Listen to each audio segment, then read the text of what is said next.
Listening test. You will hear a number of different recordings and you will have to answer questions on what you hear. You will have time to read the instructions and questions and you will be given time to check your work. All the recordings will be played once only. The test is in 4 parts. Now turn to part 1. A man wants to find out about taking part in a dragon boat race. Listen to the conversation between the man and the woman and answer the questions. First, you have some time to look at questions 1 to 5.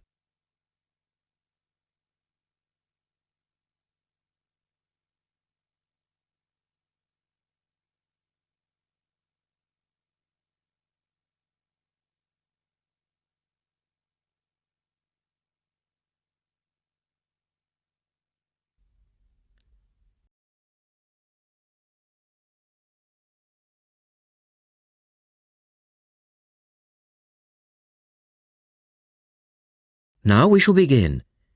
You should answer the questions as you listen because you will not hear the recording a second time.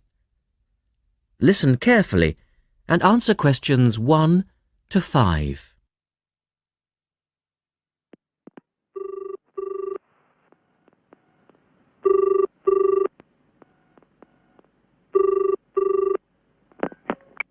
Scope Charity Office. How can I help you? Oh, hello. I'm ringing about the dragon boat race that you're asking people to take part in. Oh, yes. We still need a few more teams. Are you interested in joining the race? Yes, we want to enter a team, but we don't know anything about it. Could I ask you for some more information first? Of course. I don't even know when it's being held. It's taking place on the 2nd of July. Is that a Saturday? No, it's a Sunday. It's a much more popular day and more people can take part then. Right. And where's it being held? At the Brighton Marina. Oh, I'm an overseas student. Could you spell that for me? Yes, it's Brighton Marina. That's Marina. Do you know where it is? I'm not sure. It's a couple of miles past the Palace Pier. Oh, yes, I know it. You take a right turning off the coast road, or you can cycle along the seafront. That's good. What time does the race start? Well, the first heats begin at 10 a.m, but you need to register half an hour before that, at 9:30, and we really recommend that you aim to be there by 9. It's a good idea to arrange a meeting place for your team. Right. And the race is to help raise money for charity? It is. We're asking every team member to try and raise £35 by getting friends and or relatives to sponsor them. Every crew member will receive a free tournament T-shirt if your team manages to raise £1,000 or more. Oh, that's quite good. Also, we're holding a raffle. Every crew member who takes part in the race this season will be entered into a free prize draw. Oh, what's the prize? It's pretty good. It's a holiday in Hong Kong. Sounds great. The man asks for more information. Look at questions 6 to 10.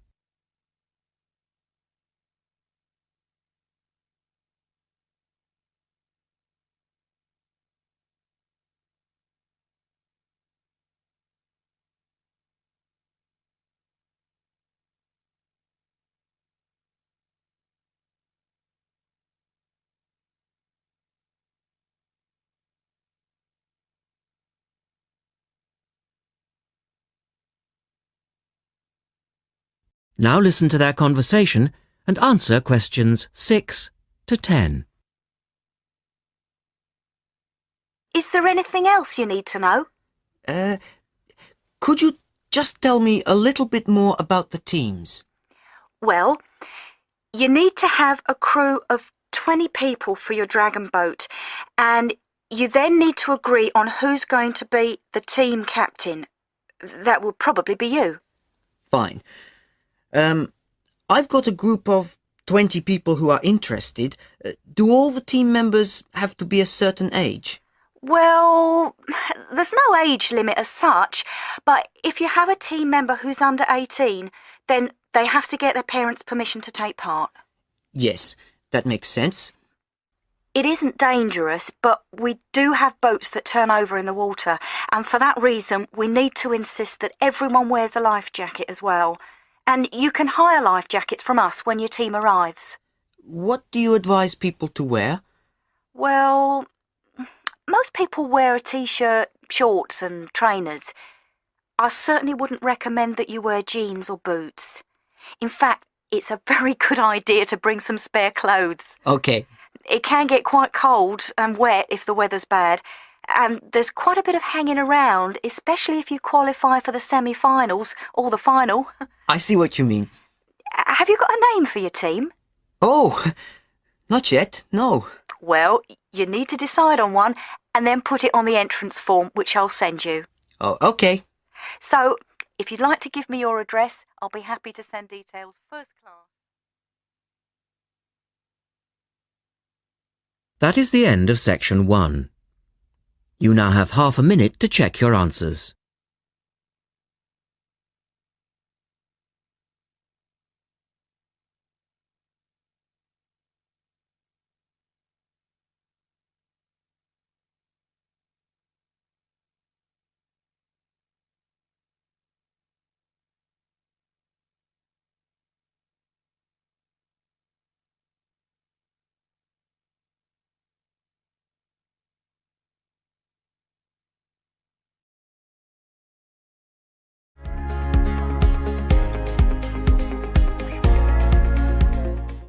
Part 2. You will hear a talk by a wildlife specialist on a type of bird called a kiwi. First, look at questions 11 to 15.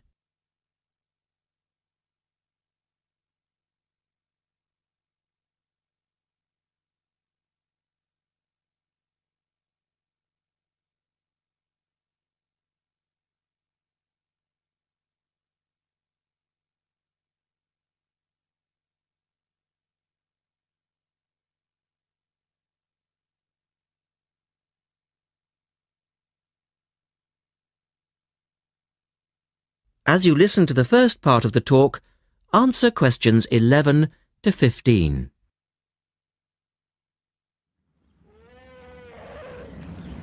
Ladies and gentlemen, welcome to Auckland Zoo on this sunny Sunday afternoon and to our special Kiwi fundraising event. My job is to tell you all about the amazing little Kiwi, and your job, hopefully, is to dig deep in your pockets. Now, for the benefit of our overseas visitors here today, I should explain first of all that the kiwi is the national bird of New Zealand, and sometimes New Zealanders themselves are known as kiwis. Now, while kiwis in the wild are a rare sight, the kiwi as a symbol is far more visible. Apart from being in toy stores and airport shops all over the world, you'll find them on our stamps and coins. The kiwi is the smallest member of the genus Apteryx, which also includes ostriches and emu. It gets its name from its shrill call, which sounds very much like this. Kiwi! Kiwi! Kiwis live in forests or swamps and feed on insects, worms, snails and berries. It's a nocturnal bird with limited sight, and therefore it has to rely on its very keen sense of smell to find food and to sense danger. Its nostrils are actually right on the end of its long beak, which is 1/3 of the body length. Now, here's an interesting fact. Although kiwis have wings, they serve little purpose, because the kiwi is a flightless bird. Since white settlement of the islands, kiwi numbers have dropped from 12 million to less than 70,000. And our national bird is rapidly becoming an endangered species. This is because they're being threatened by what we call introduced animals. Animals which were brought to New Zealand, such as cats and ferrets, which eat kiwi eggs and their chicks.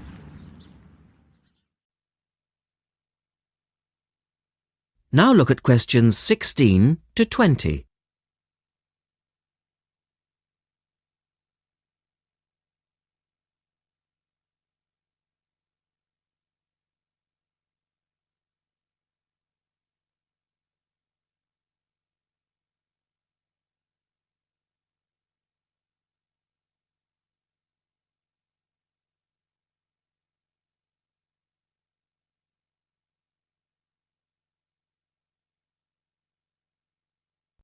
As the talk continues, answer questions 16 to 20.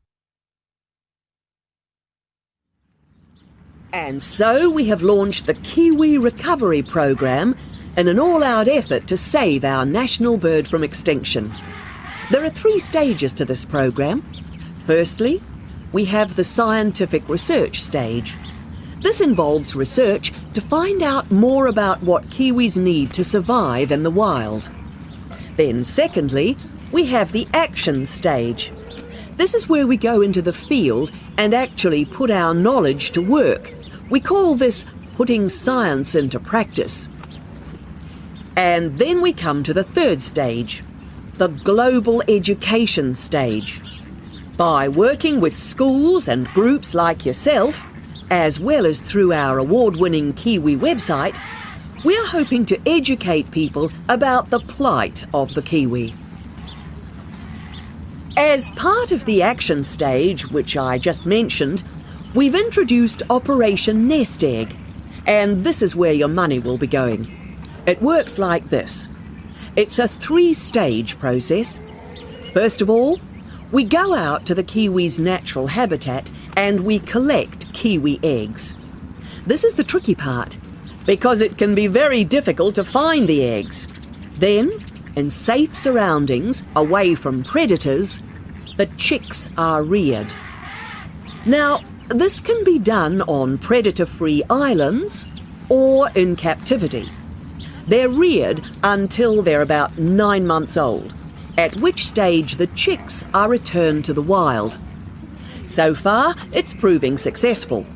And since we started the programme, some 34 chicks have been successfully raised this year, and their chances of survival have increased from 5 to 85%.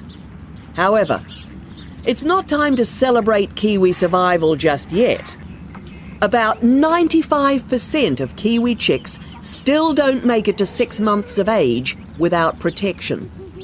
Which is why Operation Nest Egg is so important. And we ask you to give generously today.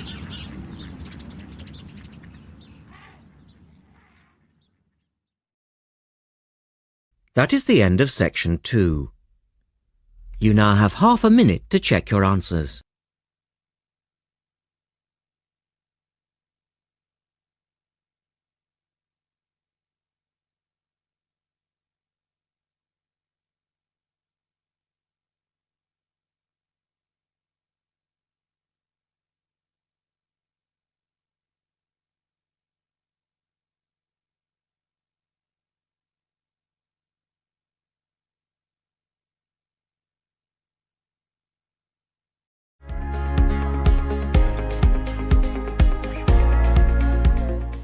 Part 3. In this section, you will hear a discussion between 3 people in a university tutorial. In the first part of the discussion, they're talking about city traffic and the motor car. First, look at questions 21 to 24.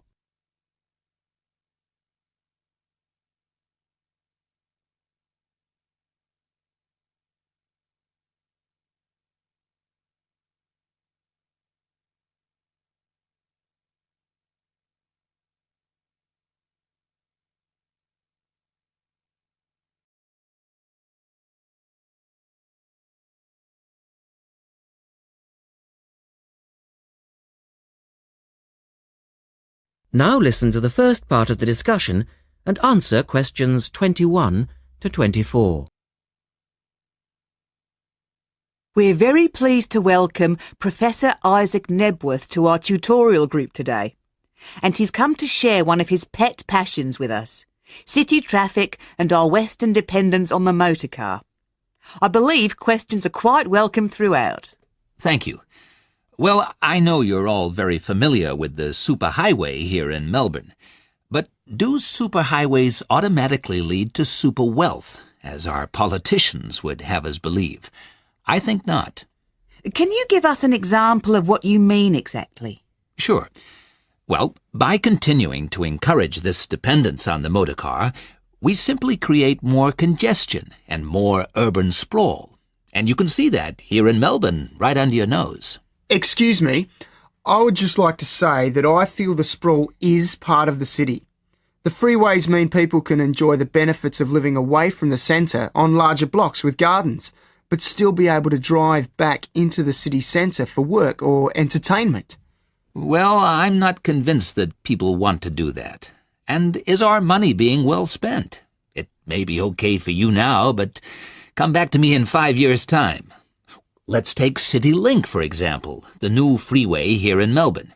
Well, I use the freeway all the time. I think it's great. Ah, yes, but it cost $2 billion to build, and you could have gotten 10 times the value by putting the money into public transport.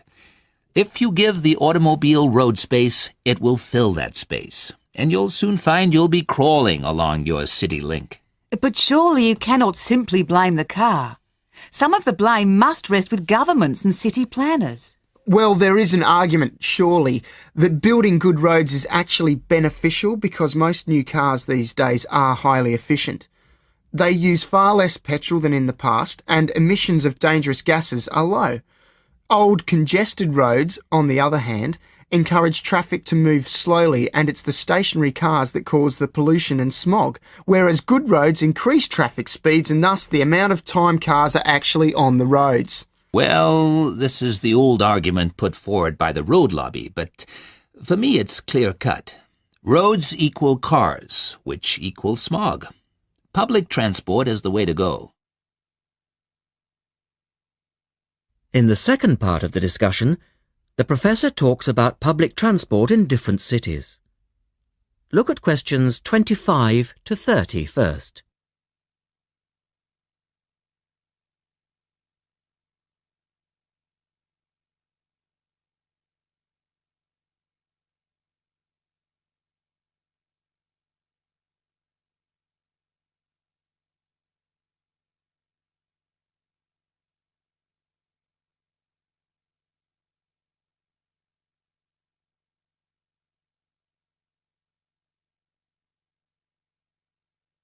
As you listen to the discussion, complete the questions about public transport.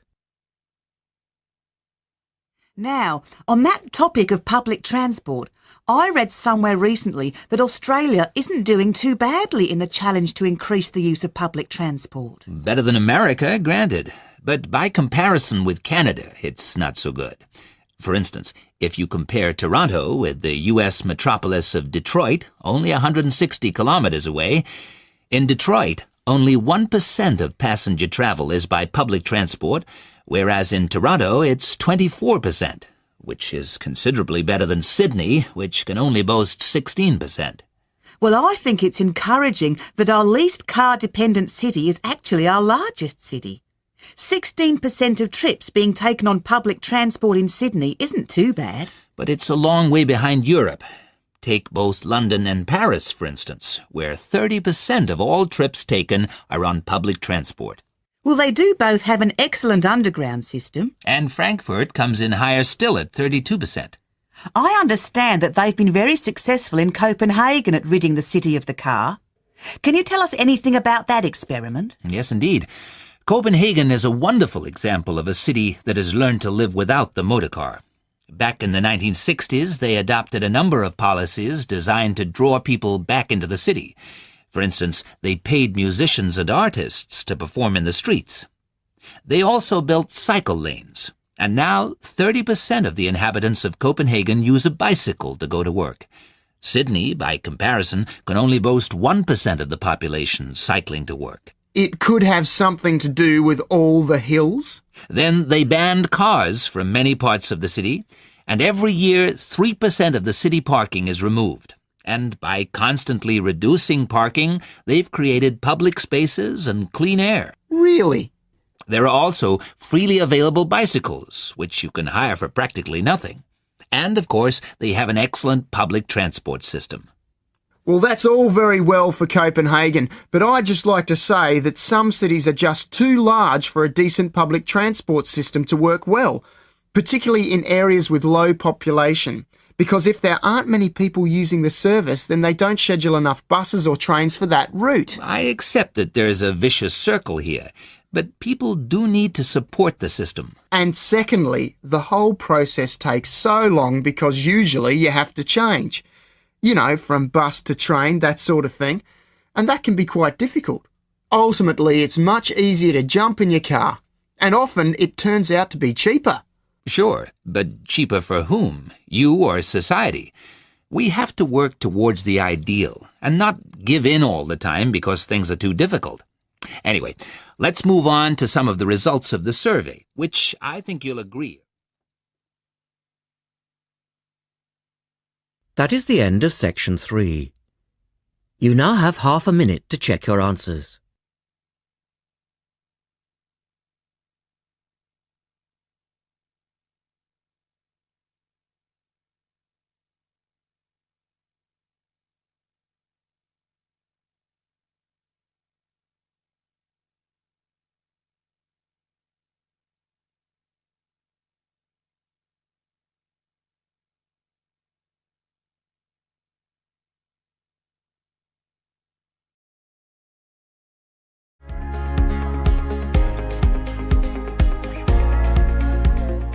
Part 4.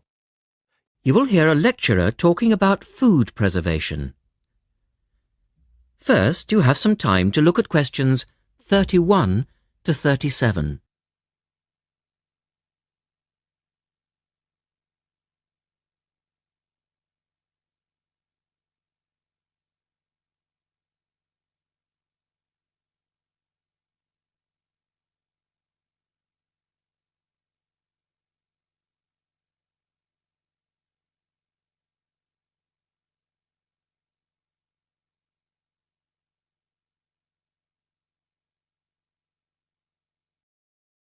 Now listen carefully and answer questions 31 to 37. In today's lecture, I'd like to look at the topic of food preservation and start by asking the obvious question, why do we need to preserve food? Well, apart from keeping it fresh for our daily needs, many foods, such as fruit and vegetables, are only available at certain times of the year, so if we want to be able to eat these foods all year round, we need to preserve them. We also need to preserve food for export overseas to make sure that it doesn't perish in transit. And lastly, we need to be able to preserve food for when there are food shortages. There are a number of methods of preserving food which involve both high and low temperatures, chemicals, irradiation, and drying. Let's have a look at these in turn. In the 1870s, the French scientist Louis Pasteur showed that microorganisms in food could be destroyed by raising the temperature of the food, a process now known as pasteurization. This involves heating milk to just 65 degrees Celsius for 30 minutes. A new method, the ultra-high temperature, or UHT process, involves heating milk to 150 degrees Celsius for 3 seconds. The advantage of treating milk in this way is that it lasts much longer, though I tend to feel, and I'm sure many of you would agree, that taste is somewhat sacrificed in the UHT process. Tin cans were first used in the early 1800s to store and preserve food. Just as they are now, the cans were tin-plated steel containers, and the process had the advantage of being cost-effective. Unfortunately, however, there were many early cases of food poisoning because the canning process was not fully understood at that stage. We now know the exact temperature and length of time each food needs for proper preservation, which has greatly reduced the risk of food poisoning. People living in cold climates often preserve food by burying it in the snow, and the Romans knew all about the advantages of packing food in ice. But for most people, this was not an option until the invention of the refrigerator in 1834. Today, however, refrigeration is the most important means of preserving food because the food stays fresh without needing to be treated. However, refrigeration requires an electricity supply, and unfortunately, if the power goes off, so does the food. A variety of chemicals can be added to food, and you'll find their names listed on the labels of cans and bottles.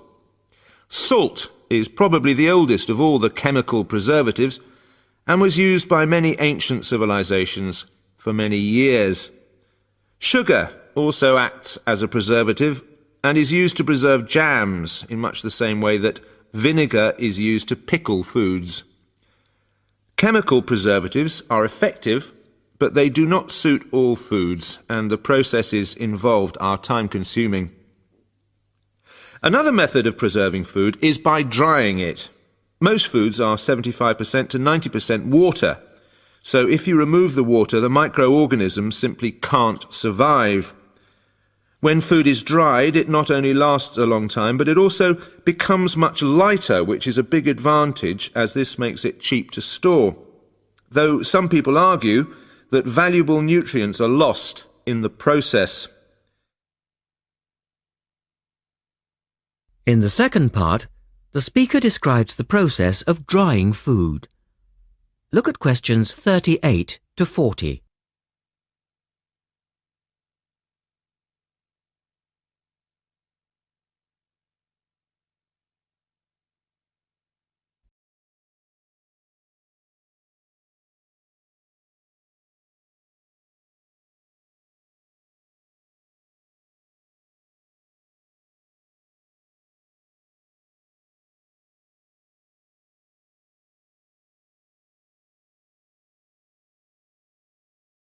Now listen carefully and label the diagram. Early methods for drying food involved cutting it into strips and hanging it in the sun or over fires. But there are now a number of more modern methods which involve the use of recent technology. One of these is known as roller drying, and it's a highly effective way of making dried foods from liquids, such as soup. Have a look at this diagram to see how it works. Well, first of all, the hot soup is poured in at one end here. The liquid spreads to form a thin layer on a heated belt. The liquid dries as it moves along. By the time it reaches the end of the belt, all the water has evaporated, leaving only dry powder. A blade then scrapes the dried material off the roller and captures it in powder form. All you have to do is add boiling water, and you have your hot soup back again, ready to drink. Another method is called freeze drying, and for those of you who still remain... That is the end of Part 4. You now have 1 minute to check your answers to Part 4.